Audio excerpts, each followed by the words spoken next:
भगवान श्री कृष्ण की 8 पटरानियां थी और 16,100 रानियां थी।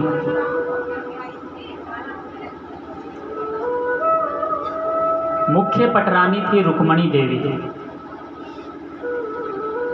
भीष्मक महाराज विदर्भ देश के राजा हैं और उनकी बेटी है रुक्मणी।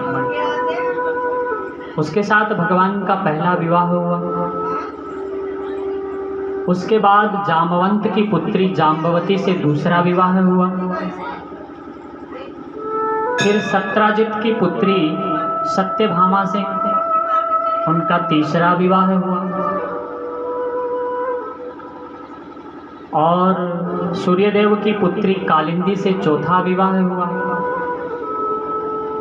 राजा विंद और अनुविंद की बहन है मित्रविंदा। इन मित्रविंदा से इनका 5वां विवाह हुआ। नग्नजित की पुत्री है सत्या और इसका दूसरा नाम है नाग्नजिति। इसके साथ भगवान का 6वां विवाह हुआ। श्रुत कीर्ति की बेटी है भद्रा। इसके साथ भगवान का 7वां विवाह हुआ और मद्र देश के राजा की कन्या है लक्ष्मणा। इनके साथ भगवान श्री कृष्ण का 8वां विवाह हुआ और उसके बाद 16,100 कन्याओं के साथ एक ही साथ विवाह हुआ। भौमासुर नाम का एक राजा था।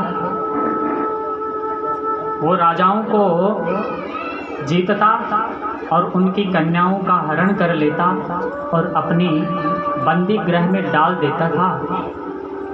इस प्रकार उसने 16,100 कन्याएं इकट्ठी कर रखी थी। भगवान कृष्ण ने उनको मार दिया, भौमासुर को, और 16,100 कन्याओं के साथ एक साथ ही विवाह कर लिया था। इसलिए भगवान श्री कृष्ण की 16,108 रानियां हैं और भगवान की प्रत्येक पत्नी से 10-10 पुत्र उत्पन्न हुए और एक एक कन्या उत्पन्न हुई।